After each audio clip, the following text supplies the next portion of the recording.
मिलकर माता के पास जाते हैं, पार्वती जी के पास में, दुर्गा जी के पास में, देवी जी के पास में जाते हैं। इसलिए हमारे सनातन धर्म में प्रत्येक व्यक्ति की कुल देवी होती है। कुल देवी होती है कि नहीं होती? प्रत्येक व्यक्ति की कुल देवी होती है। कुल देवी मतलब अपने मन की बात कहने के लिए अपने माता के पास जाना। अब जब सारे देवता जब नाराज हो जाते हैं, सारे देवता जब कष्ट में आ जाते हैं, तो सबकी सब माता पार्वती जी के पास में जाते हैं, दुर्गा भवानी के पास जाते हैं, देवी जी के पास जाते हैं और उनके पास जाकर प्रार्थना करते हैं, उनसे जाकर विनती करते हैं और उनसे जाकर प्रार्थना करते हैं, विनती करते हैं, माँ हम ये तकलीफ में हैं, आप कृपा करिए। तब माता उनको राह देती है और शिव जी की शरण में पहुंचा देती है। राह देना ये माता का काम। बच्चे को 500 रुपए चाहिए, माँ के पास में नहीं है। माँ के पास में बेटा का करे, मम्मी कुछ भी हो मुझे 500 रुपए चाहिए, मेरे स्कूल में फंक्शन है, माँ मुझे 500 रुपए दे। अब हम माँ कहती है मेरे पास कहाँ से आए, माँ तू कोई कैसे भी कर मुझे 500 रुपए दे। माँ कहती है तू पिताजी के पास जा, पापा मुझे 500 रुपए देंगे, 500 जूता मार देंगे। पहले कितना डर लगता था ना पापा से अपने मन की बात कहने में। आज के जमाने में तो जरा जरा से बच्चे पिताजी के पास जाकर एप्पल का दिला दो, मुझे आईफोन चाहिए, मुझे ये गाड़ी चाहिए मतलब चाहिए। और पहले कितना नियम था कि पिताजी के पास जाकर डायरेक्ट बोल नहीं सकते थे। और आज के जमाने में तो एक नया वो हो गया कि बच्चों को हाथ नहीं लगा सकते, मार नहीं सकते, ठोक नहीं सकते। पहले ऐसा कोई सा त्योहार नहीं जाता था जो घर में घंटा नहीं बजता था। ऐसा कोई त्योहार नहीं जाता था जिसमें बच्चों की ठोकाई नहीं होती थी। पढ़ते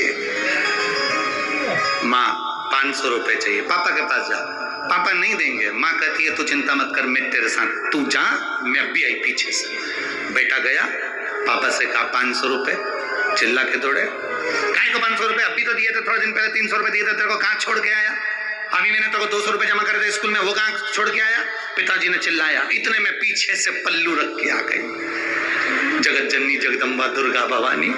माँ आते से बोली देखो बच्चे हैं, काम पड़ता रहता है, स्कूल में इनकी शान थोड़ी ना नीचे गिरेगी, और आपके बेटे हैं, लोग क्या कहेंगे, 500 रुपए दे दो।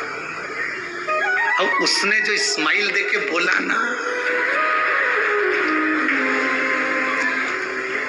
हम कई बार पहले भी बोले हैं, ए जी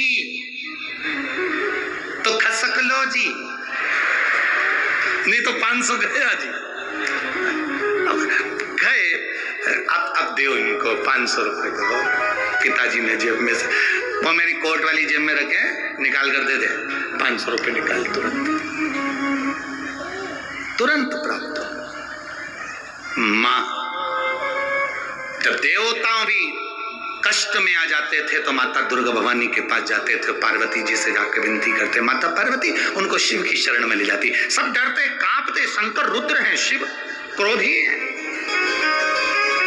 पार्वती जी कहती हैं ऐसा ऐसा क्रोध नहीं आता, तुम जाओ सब लोग शरण में जाकर बोलो, विनती करो, नमन करो, जाओ चल के बोलो।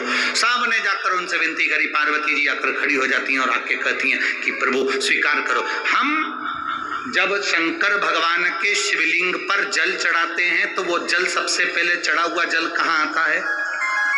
जम के बोलो, पार्वती जी के हस्त कमल। फिर वो जल आगे बढ़ता है।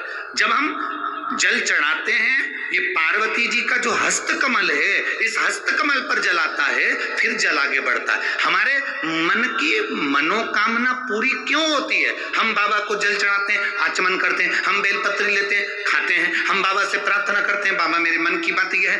क्यों सिद्ध होती है? क्यों सिद्ध होती है? क्योंकि हम पार्वती जी को जल नहीं दे रहे हैं, हम शिव जी को दे रहे हैं। शिव जी का चढ़ा हुआ जल पार्वती जी के पास में गया, पार्वती जी ने हमारे मन की बात उसी समय पर महादेव से कही और हमारा कार्य सफल हो गया। बोल बम का नारा है, सारी समस्या का हल। बस आपने कहा और उसने स्वीकार किया।